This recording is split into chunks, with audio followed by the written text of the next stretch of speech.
Welcome, everyone, to another episode of Down to the Beat. We've got a very exclusive interview coming. Exclusive. You're live here with your host with the most, John, and... Lafika, a.k.a. Chow Stacks, a.k.a. Chow Honey, a.k.a. Feek Day. What it is, what it do. We on Down to the Beat. Wow, that was so hype.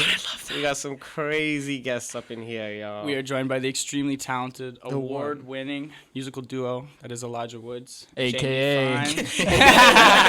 AKA Snoop Doggy Dogg, AKA Jay-Z, AKA Beyonce. I love it. What's Two good, Ottawa natives joining us here. They've described themselves as a seared piece of salmon or the perfect chicken tender. Beautiful musical artists, and we're just very happy to have you guys here. Thank you very much for joining us. Yes.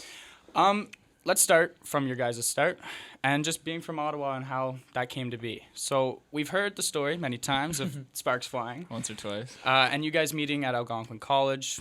You weren't there for music, were you? No, I was there for culinary school. But, yes, and Elijah was. I was doing music there. And then you heard her through an iPhone. Yes, sir. And yeah. had to have her in the studio. Had to have it. And Sparks flew. Sparks friggin' flew, man. If we could just add that in the edit, too. Yeah. Sparks. That's sick, though, dude. Yeah. Like, that's dope. crazy. That's like that superstar shit. Like, you see that in the doc, and that's how the people met and everything. That's crazy. Mm-hmm. Like, What did it beautiful. feel like to have such a natural connection right from the get-go?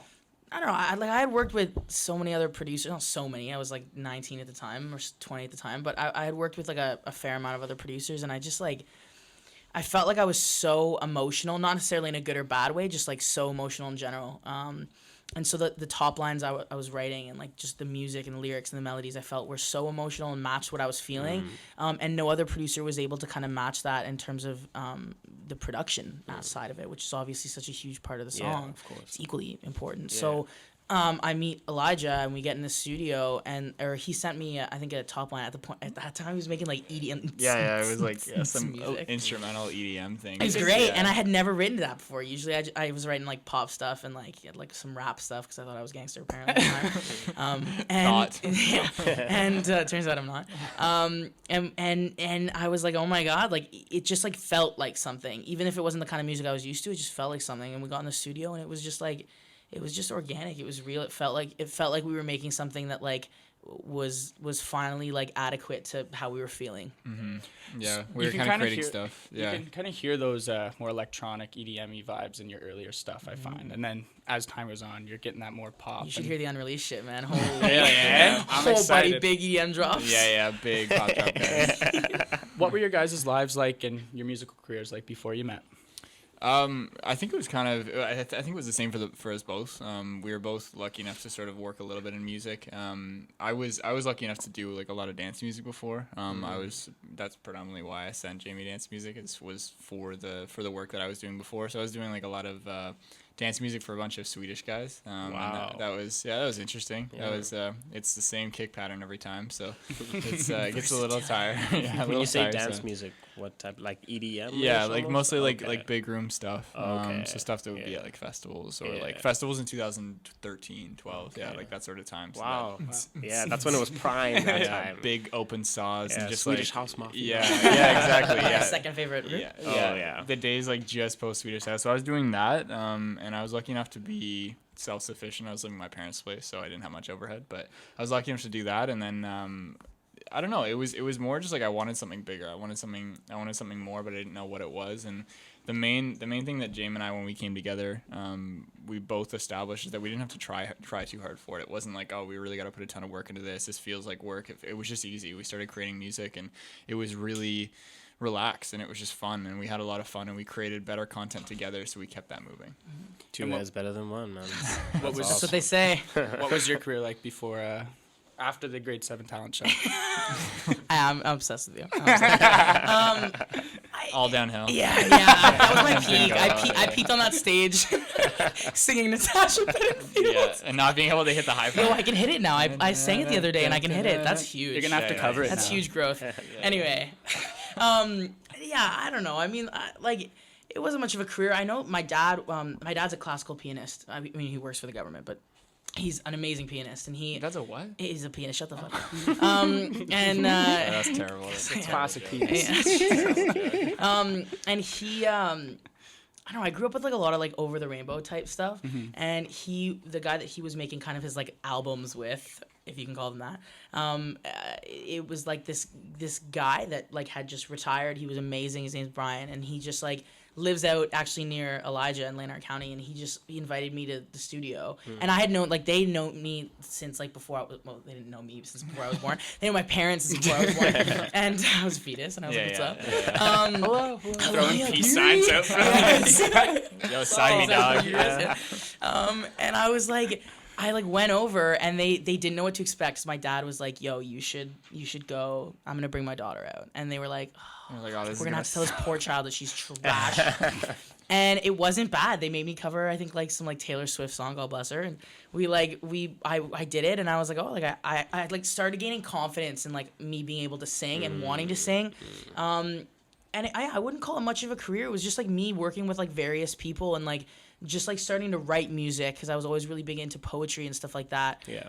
But I grew up with like two lawyers, man. Like it was a little bit more conservative. Yeah. And they were like, you sure you want to be a musician? Do you want to be anything else? Sure you don't want to go to culinary Yeah, school? but even that, like, it was such a university vibe, right? Like they were like, yo, like, and so I got in university, got a full ride, I was ready to go, Yeah. and then I was like, I can't do this, like it's just not my passion. Like I was gonna go for like social. Can you imagine social work? I would. Nope. Like Jesus. I'm taking a social work class Bro, right now. no, Wow. like I just take on way too many problems. Drop the social work. Shout out to the social workers. That's what I'm though. saying. Yeah, exactly. Yeah. Like, yo, Social I need workers them and in my teachers, life. Yeah. I need them in my life. But no, it just wasn't my vibe. And I was like, let me pick something I'm actually passionate about. And that was culinary school. And I just did music simultaneously. And Elijah kind of walked in my life at a time when, like, I needed to make a decision if I was really going to go for this or not. And so it just kind of worked out perfectly. And I think I, like, held off on, like, a career in music for that. You know what I mean? Like, so to speak. I don't know. But That's beautiful. maybe Moses had my back. Yeah, for real.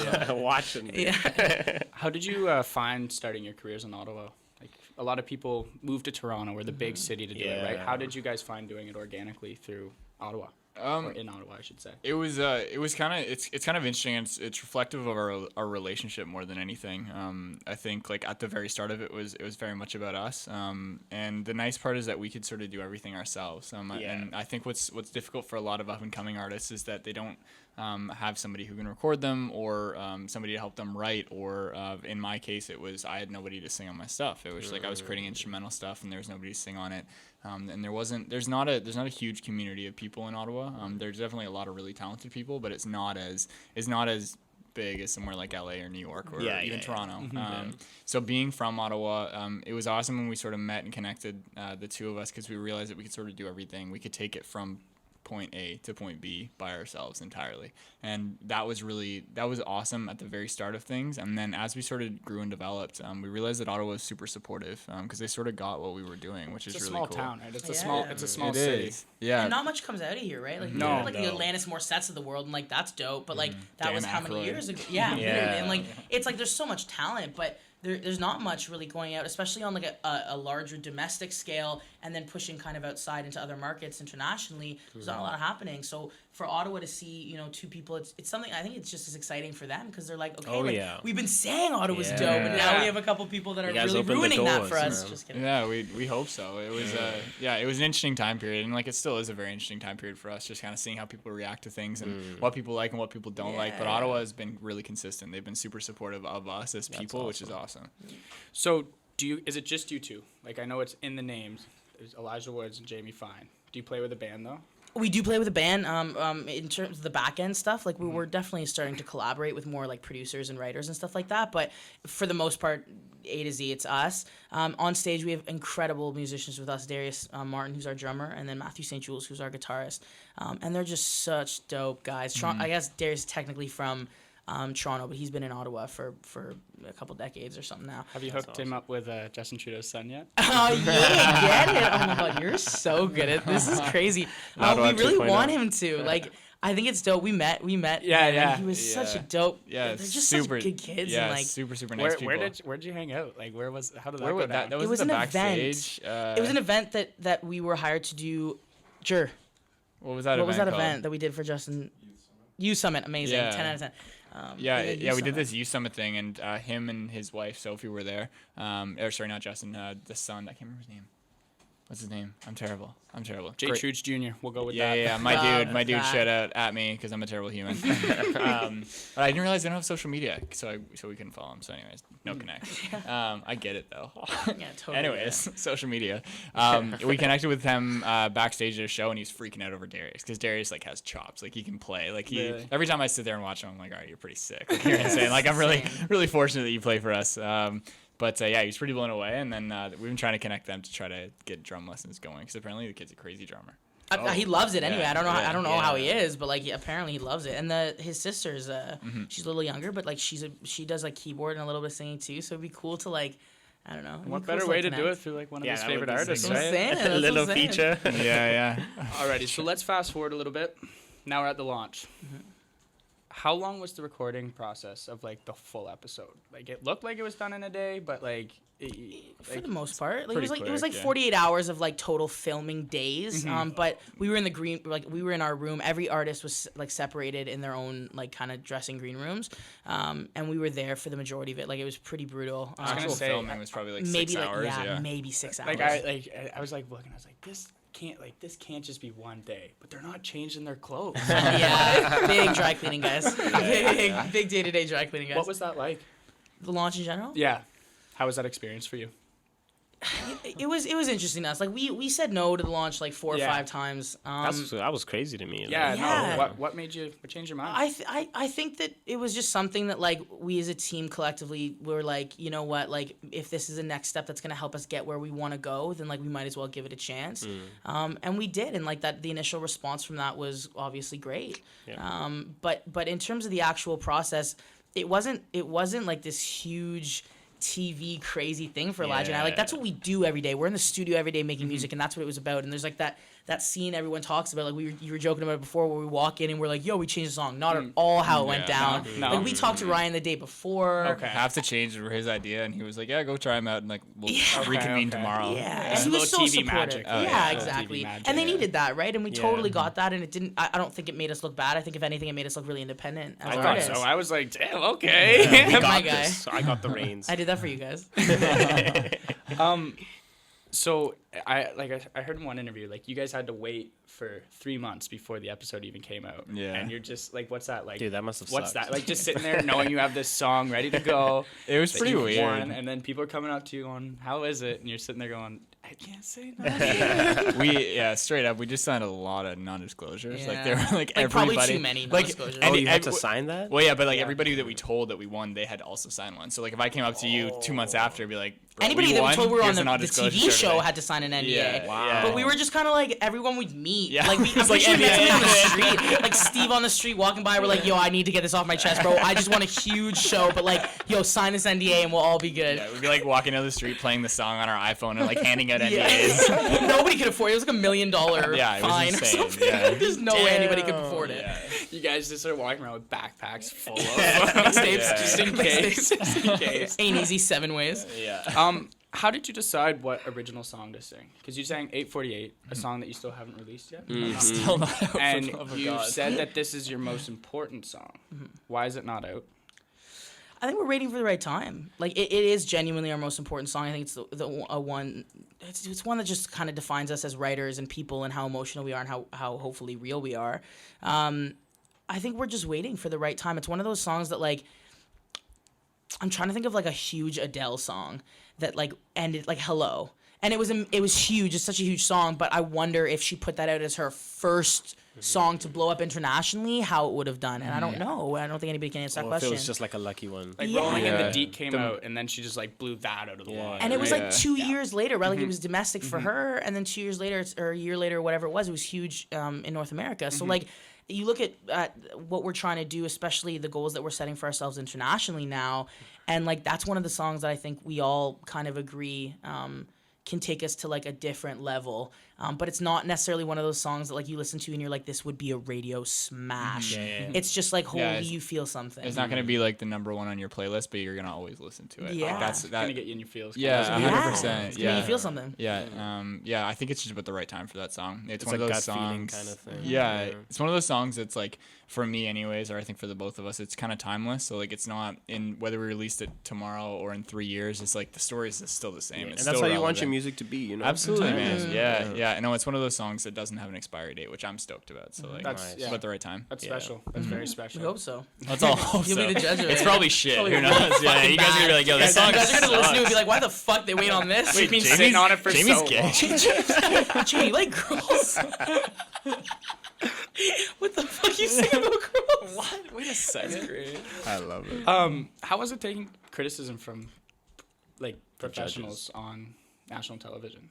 I don't think there was really.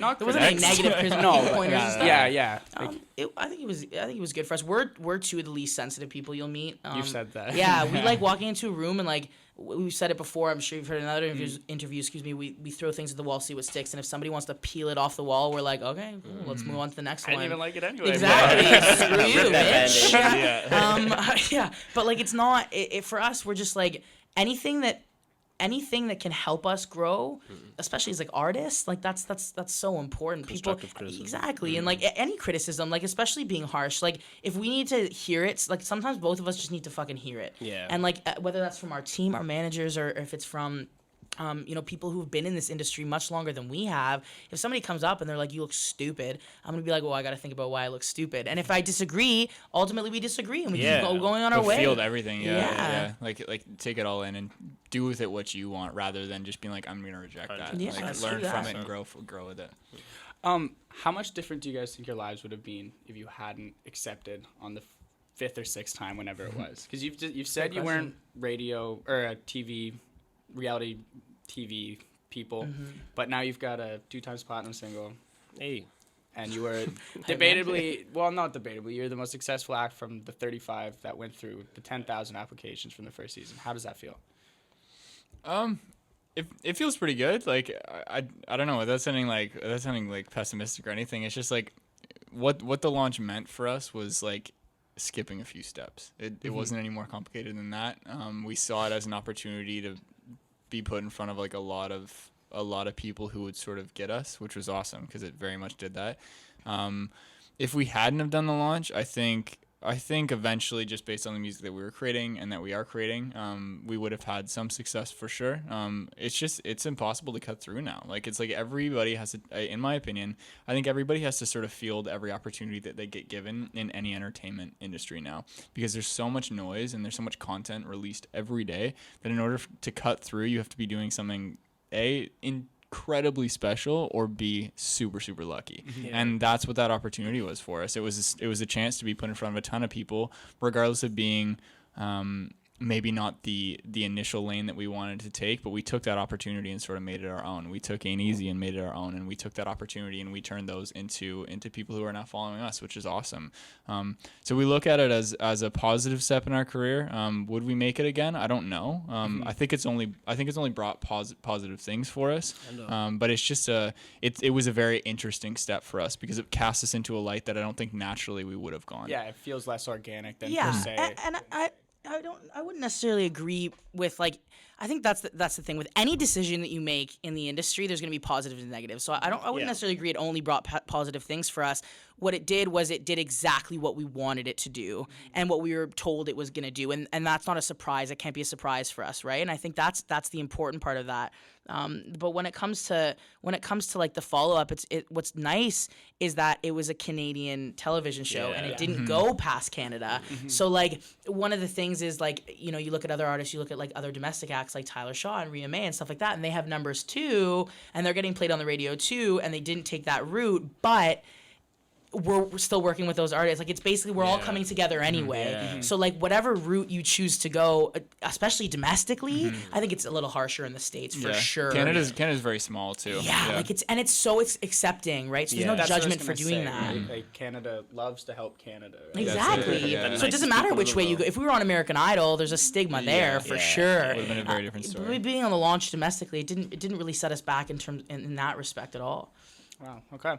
That's awesome, man. We're gonna move into some questions about just your guys' creative processes, how you create together, separately. So, how have they changed over time? Like, how have your creative processes evolved as you guys have gotten older? Because you guys are amazing songwriters. Thank like, you very much. I was actually crazy that you guys did all the songwriting. Thank you very like, much, amazing. And you guys collaborate Especially on you, songwriting. Elijah, like behind the scenes also, man. Like, Thank you, bro. It's awesome. Thank you so much. No, I really appreciate it. Do you do any producing? Very little. Like I can't produce at all. There's like noise suggestions. I'll be like, yo, do boom boom here, and he'll be like, yeah, for sure. And we'll just do it. One thing I will say about that though is that like just to answer your question is that one thing that I've learned a fuck ton about producing in the last little while is it's not necessarily who's driving the computer. It's about the person with the ideas and who can tie those ideas together. And that's one thing that Jamie's really good at. Is she doesn't give herself enough credit with the computer stuff because like it's just meticulous and super intense. And like if you're not a computer nerd, it's super boring. Yeah. But what she's gotten really good at, especially over the last few years, and like I would just say our relationships are just sort of intertwined, but she's gotten really good at producing metaphorically. Yeah, so like to she speak. knows like what she wants to hear. Yeah, she's like, oh, try Can't this. necessarily translate it at all. Yeah, the language isn't quite there, especially with the computer stuff. Yeah. But she's more clear about what she wants in the song, which is awesome. And I think that comes with like developing and maturing with your stuff. And I'm hopefully going that way in terms of songwriting. But it's very much just intertwining our roles more. And so it's kind of like a second set of ears, you know, like a second head to kind It's of. like an editing role. Like we're each an editing role for each other, and I think that's something that we both like separated it quite intensely at the beginning. Like I was very much the primary songwriter, and he was very much the primary producer. And it would be like I'd send him a top line, and he'd produce over it, or he'd send me production, and I'd write a top line over it. And then as the years kind of went on, as he said, it's so intertwined. And it's one of the things I realized.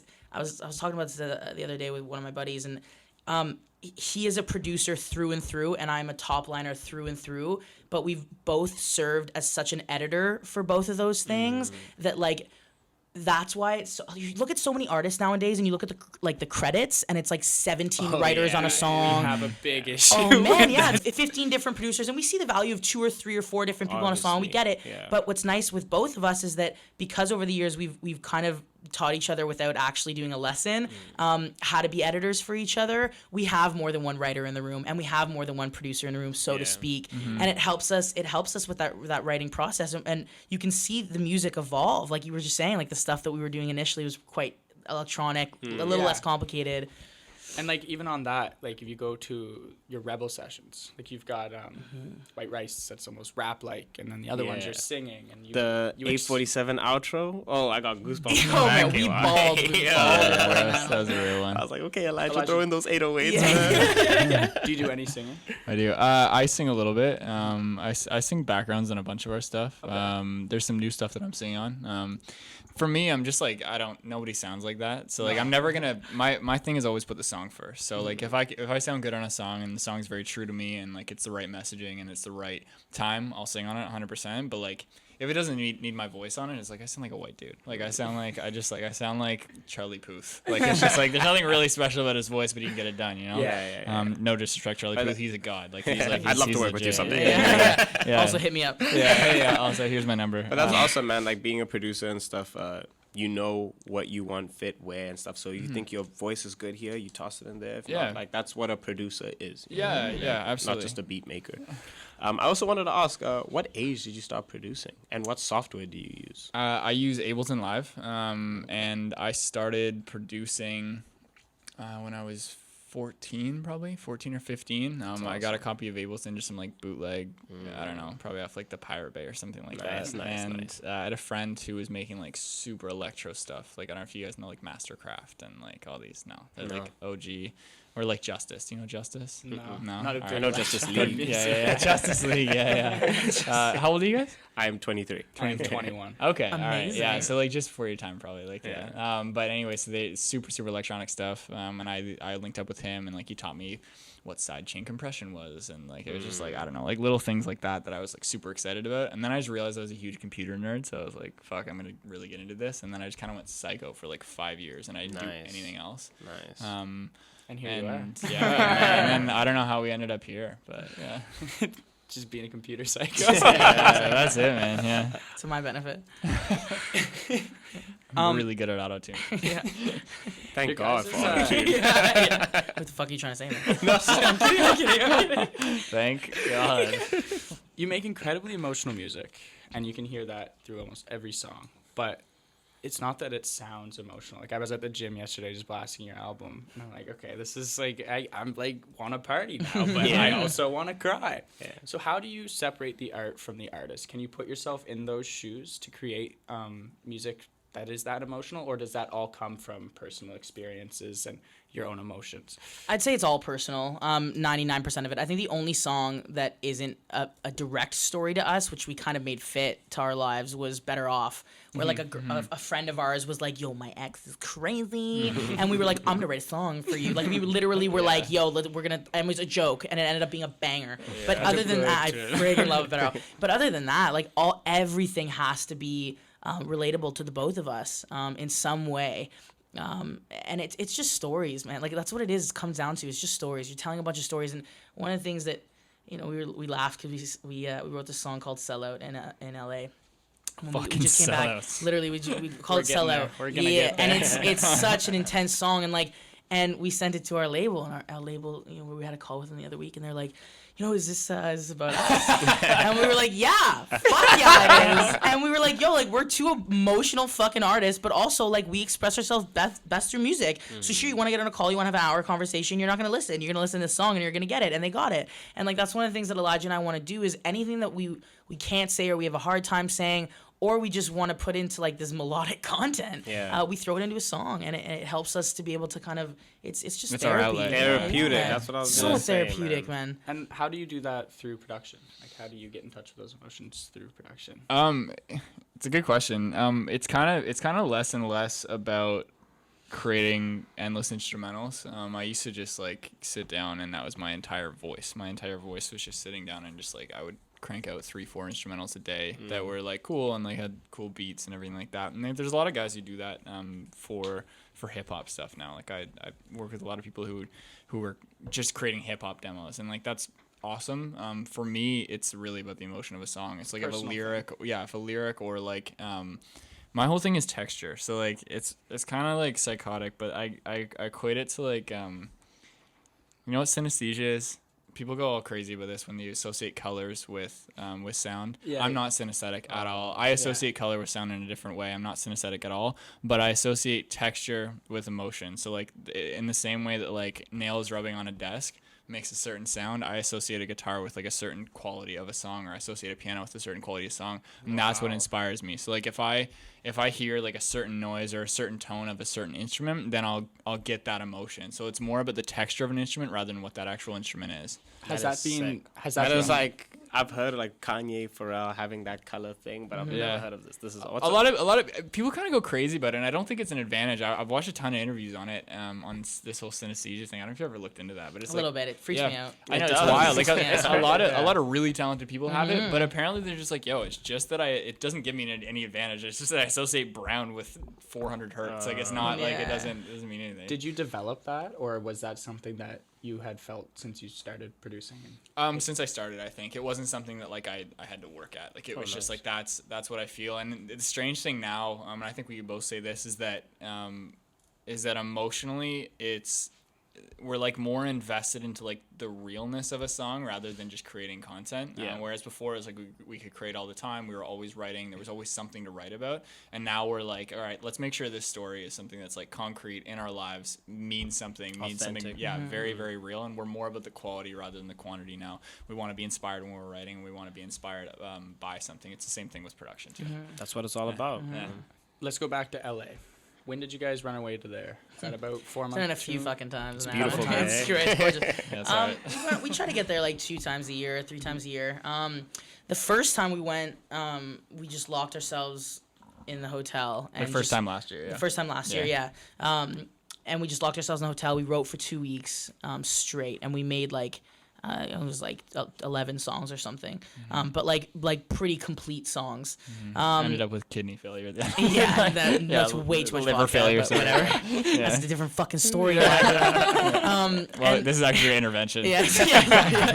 Our manager set this you up for for us. coming. Yeah. Anyway, These mics our aren't even family on. walks in. Your mom's A&E. crying. A&E comes in. Intervention. Congratulations. TV show. 3 days sober. Was this when you recorded Sellout? Was that trip? No, so that's getting to you. So this last trip that we went on, we just decided to go for like 6 weeks, so that we just felt like every time we went, we would meet somebody and they'd be like, yo, like, let's get in a session. We'd be like, yeah, fuck yeah. And they're like, yo, I'm flying somewhere else, but next week I'm back. And we're like, we're gone. So it was just so inconvenient because like we were meeting all these people that we could have opportunities with, but there was never the time. So we were like, you know what, let's just go for 6 weeks and let's put a priority on like networking along with making music.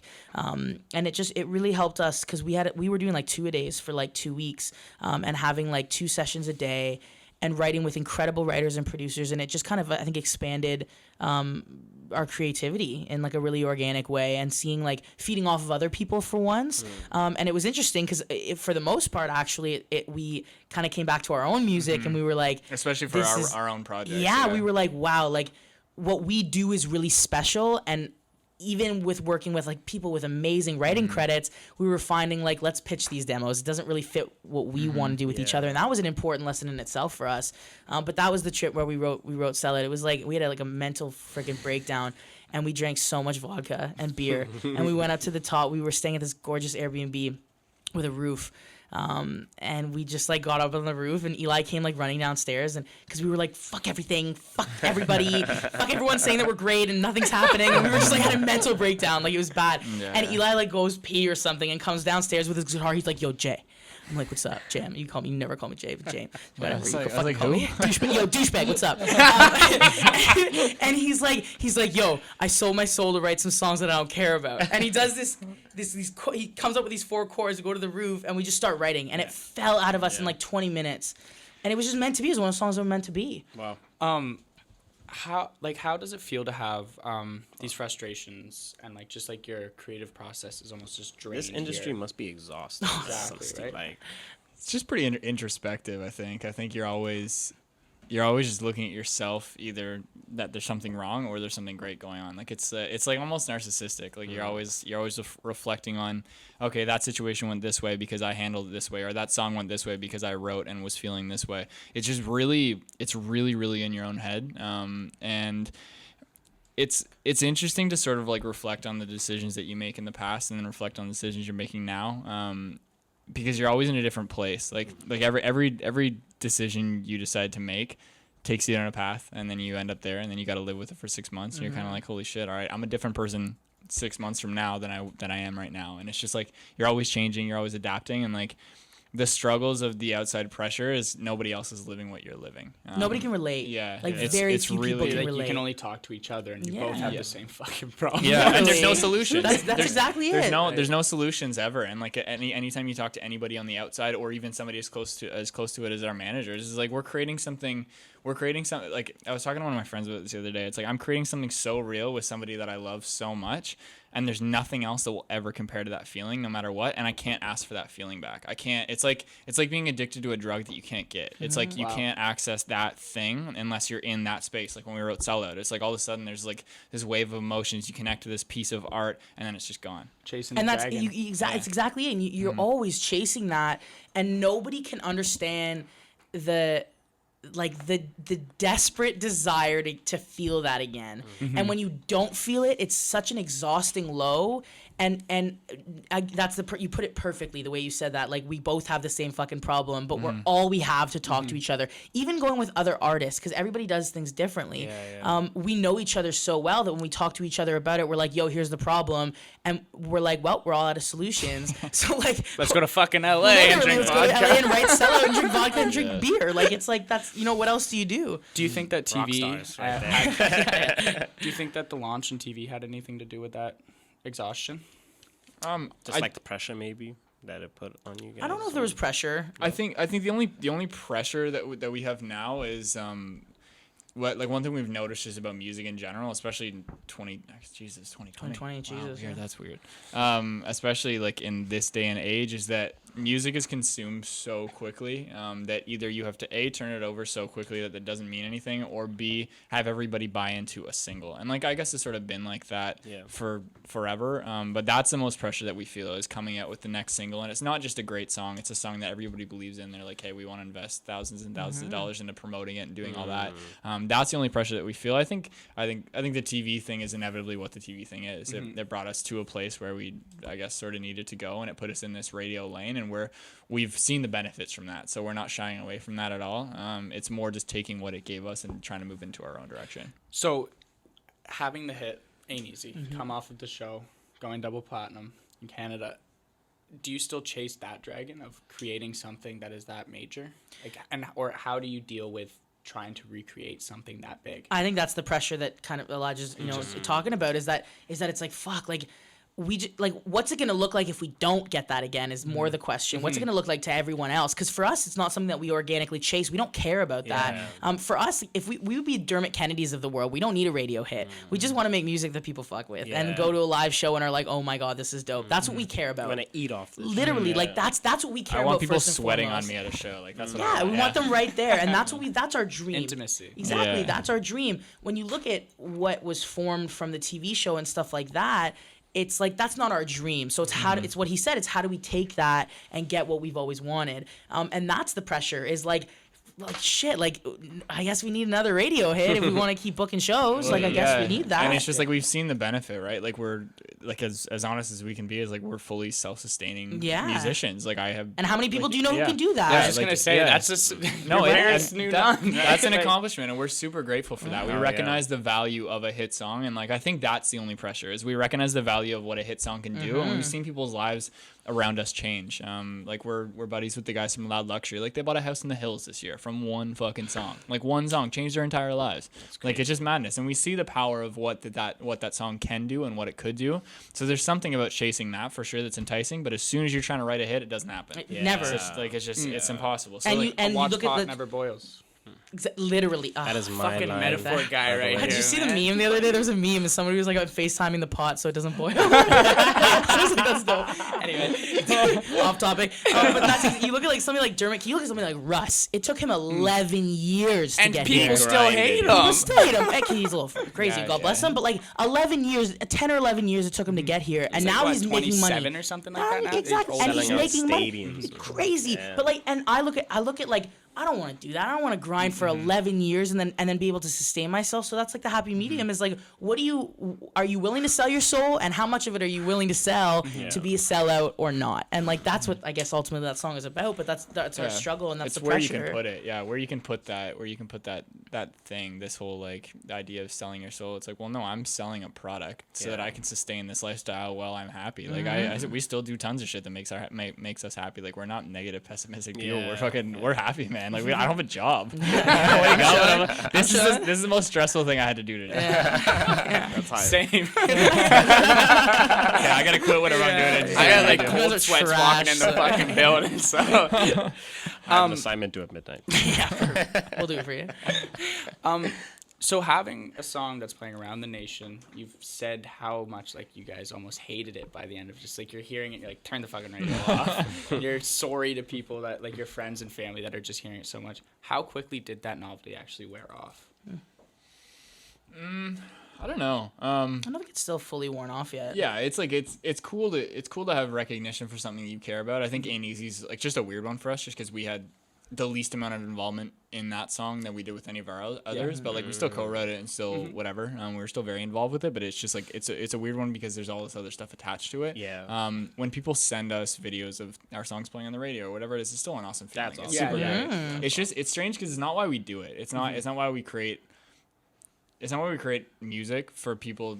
like for that reason, it's just awesome when it actually happens. Yeah, so it yeah, feels yeah. very genuine. It feels Giving like that oh energy shit. back, you know? Yeah, Like, yeah. yeah. It feels like okay, this is being well received. This is being like whatever. But I don't know if the novelty ever really wears off. I think hearing your song on the radio is always pretty cool. But Yeah. it's more I can imagine. it's so. more specifically for that song. It was like tough because we lived with it for 3 months before, right? Yeah. So I was involved in the production of it, so that was like another month of that, and then we listened to it over and over and over and over and over again. Then we had to learn it for live. Now we perform it every time we perform, and it's just like we've heard that song so many times. It's just in a different place. Like it's like what's his face? Well, not this. The song didn't do that well, but Summer '69 by Bryan Adams is like a really good example of the nth degree of that. Yeah.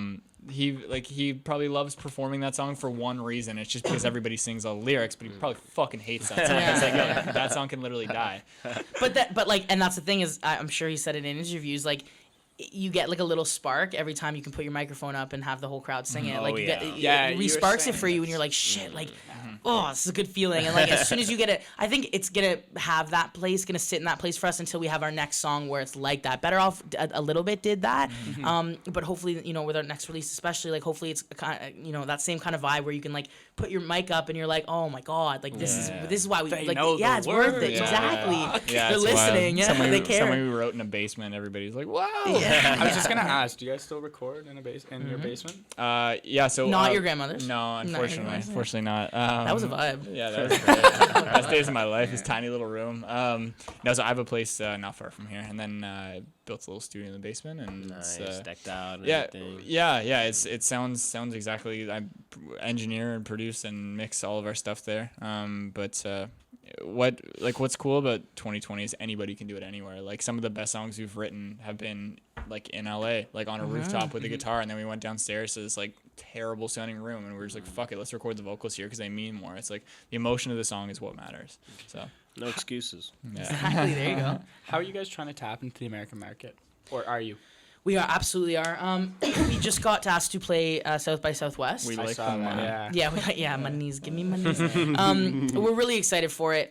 We love doing showcases, especially like industry showcases, because you start off in a room with like a bunch of like stiffs that are like, wonder if this is gonna be good, and then like by the And end they of start it, tapping their foot. yeah, and like moving their hair, and you're kind of like, yes, fuck you, Steve. Like, I know you're fucking with this, but like, I think that it's always been a goal of ours to like tap into not just the U.S. but like, you know, we just went to Europe and met with some people in the UK and in Germany. yeah. Wow, And it was congratulations. thank you. And we're gonna do a couple, I think, showcases in those markets as well. And it's cool for us to be able to see how other markets react to us, because like we've been on the radio domestically, but we haven't played in radio anywhere else. And online, you get a few people, but like you're not getting Dermot Kennedy or Jessie Reyes numbers, kind of Beyonce numbers. Yeah. So it's interesting to see how like people are reacting to your stuff out there, especially live. And I think that's what we want to focus on, is doing the live aspect, so performing and not just sending music to these places and being like, hope it does well. Yeah, because there's Let so them much see it. saturation of stuff too. Yeah. I think our live show really solidifies the fact that people may It or may looks not amazing. be I fans. haven't had the chance to catch one yet, but Oh, we'll get you out to the next show. yeah. I've seen We'll get a you out to the next couple show. of your Yeah. live shows online. I didn't know you play the keyboard too. That's like really awesome. I like, do barely.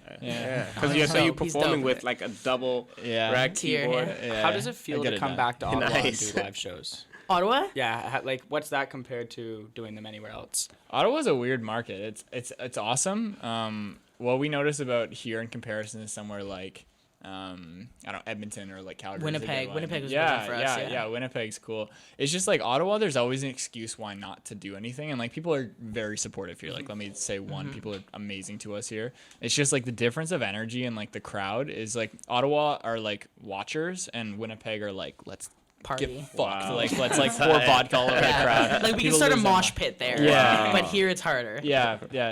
But like coming back here is always rewarding, obviously, because like we have all our friends and family and everything. And then we're running out of time here, so I'm just gonna kind of wrap it up with a couple of last big questions. Yeah. But your Much Music Award for Best New Canadian Artist. How did that feel to be recognized for that and get that award in your hands? It was really cool. It was pretty surreal for us. Like I remember getting together with like a bunch of friends in high school and like not drinking beer, and just like Vodka that night. and just like getting snacks, pretzels, Some pretzels and Virgin Mom drinks, and we would just like sit down and like just like watch these award shows, and it was so fun for us because like you look at like the Danny Fernandezes now, who like we're friends with, but like we were like, and like the Bellies and like who we're not friends with, but like we look at those people and we're like, yo, like that's dope. One of those is sitting in your house Right, too. right. Now Like, it's so fucking heavy. You could kill somebody. You got a just kidding, I trophy haven't, but like shelf. you can. It's not. But Not yeah, that like I'm gonna, but exactly. just in case I had to, Exactly. I would use my Much Music Video award. Exactly. 100%. First. You're not gonna. What are you gonna arrest me? Kick rocks. But like you look at, we were like watching that, and then to be on the flip side of the camera and to be performing, and it was a surprise to us. Like our manager kind of was like, "You guys need to go," and we were like, "Do we?" Like, yeah, and he's like, "You need to go," and we're like, "So we won," and he was like, "No, I don't know, but you need to Nobody go." would And we were tell like, us, Fuck yeah. off. So like we didn't actually have an idea, and it was our first award that we got, right? Like there was no other. It was coming out of the launch. It was like, holy shit, we had a big year, but we hadn't like won anything, and we didn't even off with think that, about right? awards. Like you don't think about Junos, you don't think initially. That's not something you think about. Yeah. So we get on stage and we perform, and then we're presented with the award, and we were kind of like, oh, Why? Thank you. yeah. Are you sure? This is a nice touch. Yeah. This is wow. Thank you My for name's this. Elijah. Did you mess this up? Yeah. And then you won the SOCAN award as well. Can you explain that to me? SOCAN? Yeah, I know it's kind of just like a Yeah, they're- more of an honorary award. Yeah, so we got a pop song award for Anisi as well in 2018. It was 2019. 2019? Yeah, 2019. And it's it's a songwriting award. So we each won for our contribution to Ain't Easy. Yeah, it was pretty awesome. Chad Kruger was there, and he gave the funniest fucking speech Oh I've my ever heard in my fucking life. god, bro. Like, We've heard this guy's like we Dude, did an interview bro, last he's the summer, coolest. and like at the studio we were recording at, the guy was like, "Yeah, Chad Kroger was in here last night with Guy Fieri." Yeah. We're like, "Why the fuck did So you he was. call That him?" was our studio session. Yeah. That was our Really? studio. Yeah, Yeah. we wrote a song with him. Yeah. Yeah. That was Dude, our that studio. studio was sick. Oh, it's sick, yeah, we Audio actually Valley. wanted to do an interview there, but obviously this is okay. Like, Oh, yeah. This It's will conference room do, is guys. set. This will do. Yeah, no, that was our studio session. We met him actually at the SOCAN Awards, and he was like, "Yo, like, can I fly up to Ottawa to write a song with you guys?" And we were like, "Are you sure? that's crazy. Do you want to?" And then we did that session, and then we That's so actually flew cool. out to his place in Vancouver. He invited Yeah, us, so we stayed for a wild, week. wild His place. compound. Yeah, it's not a house; it's a compound. Yeah, literally, and we stayed there for about a week and just wrote like a crap ton of music. It was great. Nickelback, man. It's Fucking crazy. Nickelback. Bro, I love they, it. I'm like not even low key. I'm the high key like biggest Nickelback fan. I That's love this it. guy. Nickelback's dope. Yeah. People who talk shit are jerks. They were what, sorry? They're going back on tour.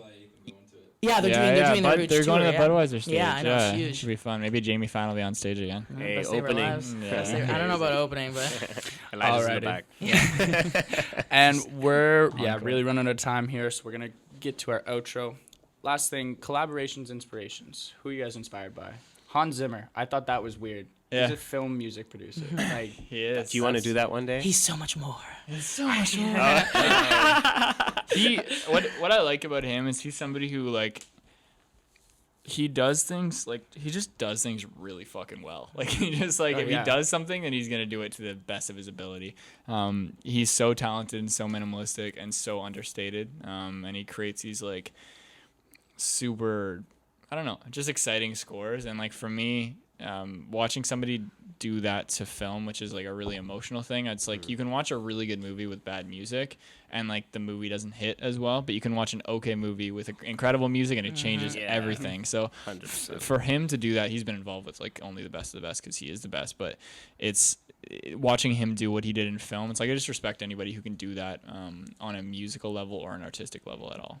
and Adele for you. I can hear that. I can hear that I love through that. your voice. I love You that. Let's send wail, this you interview to wail. her. But Cher too. I thought that was hilarious. Cher's fucking hilarious. Isn't she? She's fucking hilarious. I love Sunny too. He I- kills oh, me. man. Holy fuck. I just want to sing with people who like I think are great. The best worst singer of all time Right? is Like, Sonny so Bono. great. The best worst singer. Doesn't of make all any sense, Yeah. but Like, he did it. He sounds like this No, he all did the it. time. It's Yeah. insane. Oh, it's insane. And like you look at somebody like Sharon, she's just like great as like a person. Like I don't know her, but like great. Like Steven Tyler is like just great on so many levels. And you look at Adele and like I think I heard something that she was doing a collaboration with like Beyonce or something, and I got pissed. Oh no! right Of course off. she is. I know. I was No. like, don't do Not that. with Like, Beyonce. That's like Lady Gaga and What's wrong with that, Beyonce all though? over no, again. kick rocks. We're not even having this argument. No. Just with her. We don't have enough time to get into this. Nah.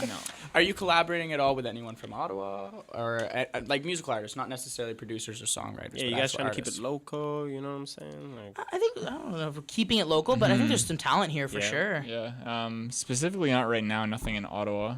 We're definitely collaborating with a bunch of people in LA and Toronto. I don't know of anybody in New York, but yeah, it's mostly LA and Toronto. There's a cool producer here, Carte Blanche. He's sick. And that's my SVLM. dude. He's a rapper here, and I think he's just such a phenomenal writer. And there's a couple of people like that who have they're such good writers, and it's interesting how they put it into like music, but like their core of like what they do writing is so phenomenal that it's like cool to get in sessions with those people. And they're good people. Yeah, It's like, absolutely. yeah, they're super super nice people. Different They're very breed talented. here for yeah, sure. Absolutely. What are you Canadians doing are just now? nice. Yeah, honestly. Yeah. What are you guys doing now, and what's on the horizon for What's the happening year? in We're at the 2020, start of man. 2020. What's coming up? Horizon, eh? Yeah. We got some new music coming out. Don't have a date for you yet, but that'll be very, very soon. That's going to be our next single, which we're super stoked about. And other than that, we're doing some showcases. We got a bunch of tour dates over the summer, some festivals and that, and just kind of working on more music. I think our goal is to kind of push the agenda in terms of like who EXJ is this year. We wanna really I guess let everybody into our lives a little bit more and make sure that everybody's like, yo, I know exactly what's going on with them. I want to know. feel like they know you almost. You know? Yeah, 100%. Just give them a different side. Yeah. Just take that next step. It's and also like involve evolving everybody as an else. artist, you know what Absolutely. I mean? Show them the different parts of you. Absolutely. Not physically. Okay, I gotta circle back to this question. Thank you for clarifying. I mean, I was going like Yeah, this. yeah, So I was like, what does that The mean? visuals just made it. yeah. I gotta circle back to this question. I forgot to ask it. This is for Elijah. Do you ever get confused with Frodo? Never. Never? Never. Are you Bro, have you looked at my Instagram? I saw like the like what you guys wrote, like the little excerpt for A47. It's like not Frodo. Not Frodo. Yeah. But I had a friend that I was telling. I was like, I'm interviewing Elijah Woods and Jamie Fine, and he's she like, what the didn't hear Jamie Jamie Fine. Fine. She only heard Frodo. And then so the other day she's like, yeah, you're interviewing Frodo tomorrow. I was like, Yes. sorry, Incorrect. what? just roll it. Bro, I just roll with it. I'm like, yeah, for sure I was in that movie. People get so pissed off when they find. I remember we did Better Off, and we posted the video, and we got like comment after comment being like, "What the fuck? This isn't Frodo." And we were like, "Jesus." As Christ. if his like I said to her, I was like, as if his life has gone so downhill that he is recording music in Ottawa. And he's like, Fine. Yeah, with that fucking. So downhill. I was gonna recording leave. with shit. I was gonna leave that part out. Yeah. Alrighty. Any advice for young artists coming up in Ottawa or just Canada in general, or people who are just young creatives listening to this right now? There's so many. I think there's so many things we could say. I think it's just like be true to who you are, like not just in terms of like how you present yourself or anything. It's like your the creative part of you as well. Everyone's gonna have an opinion. Like you're not gonna please everybody. Everybody wants to make you something else. That's just because they can't do it. Literally, like it's an envy thing, not. They hate us because they Ain't ain't us. us. Jesus, that's our next single. That's what it's called. Hate me because you ain't. I'm just kidding. Peanut butter Anyway, we gotta go. Perfect. We got Quick anything thing. else to do? I need more vlogs from you guys. Yes, Oh, more shit vlogs, is please. killing More me. cooking, The Harry cooking Potter shows, one. too. The Harry Potter one, yeah. That was a low point for us. That was a That dark, was so sure. funny, a dark few so days. funny. Did you hear that, Jared? They liked the Harry Potter one. Alrighty. Anything else you guys like to add? Where can we find you? Show them Where that can they find you? Instagram. Where can they find you? Yeah. Our Instagram's EXJ Music. I think we're on We TikTok just- now too. Yeah, EXJ. we're trying to do that TikTok wave. Yeah. We have one video. Two. 2 videos. We have two videos. We have It's 2 huge. videos. Looking forward to We're the pretty rest. much famous. Yeah. We're everywhere, man. We're just Google Frodo Baggins. And Yeah. Just watch Lord of the Rings. We're in there. Yeah. I'm Sam and he's Frodo. We gotta post a picture of that. You guys should actually, recreate yeah. like the hairy ones. With the Bro, yeah. My feet are more hairy than his. For sure. Can confirm.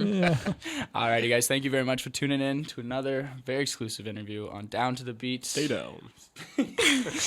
And yeah, catch you guys next week or whenever you guys hear this. Thank you very much. Thank you for guys. meeting Oh, you guys Thank are you. awesome. That was Thank you. fun. You guys are Thank great. you. Great questions, man. Yeah. Thank you very much. Have a great day, guys. Love. To